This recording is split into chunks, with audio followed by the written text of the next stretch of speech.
the apostles by Jesus, and the apostles actually carry out those instructions in Acts chapter 15 at the Council of Jerusalem when there was a dispute about circumcision and salvation, etc. In Acts 15:7, Peter rises up, declares the matter. The multitudes, the apostles and the elders fall silent, and he declares the truth, and the issue was settled. Well, that sounds pretty impressive. That Peter stands up and he says, "I'm the Pope," and the matter was settled, right? Well, that's not what happened. And I guess it works if you can sort of assume that your audience probably hasn't been doing much reading in Acts 15 recently, but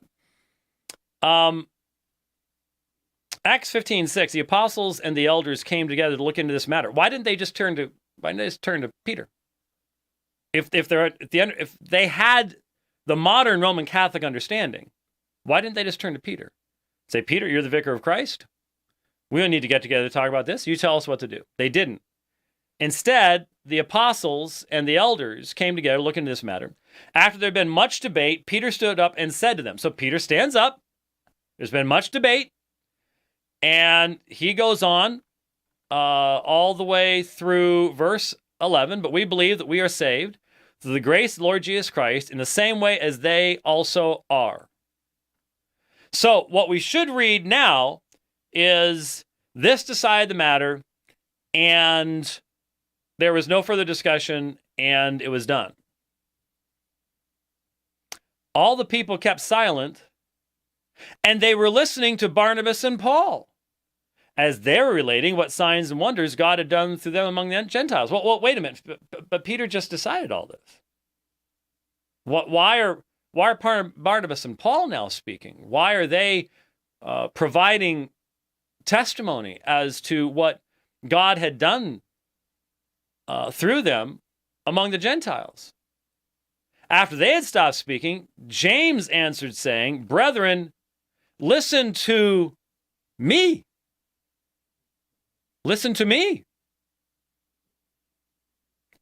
Simeon," that would be Peter, "has related how God first concerned himself about taking from among the Gentiles a people for his name.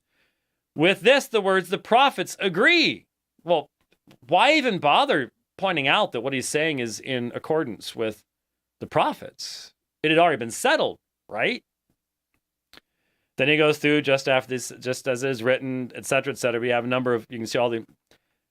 Whoa. Verse 19. Let me show you the Greek over here. Dia ego krino. Therefore it is my judgment. James.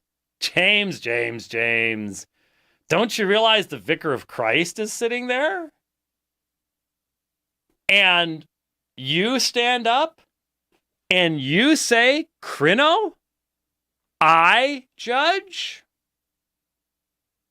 Therefore, it is my judgment that we do not trouble those who are turning to God from among the Gentiles, but that we write to them that they abstain from things contaminated by idols, and from fornication, and from what is strangled, and from blood.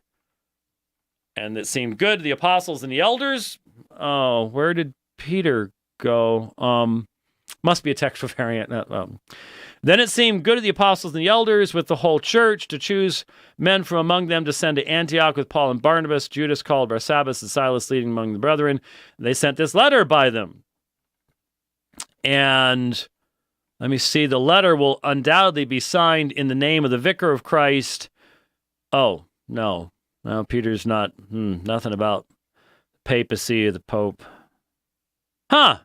You know, when you actually look at Acts 15, it doesn't say what Carlo Broussard said it said. In fact, James is the one who's running the council, isn't he? And James is the one who renders the verdict. He's the only one that says krino. Peter doesn't say krino. Interesting. So where does Carlo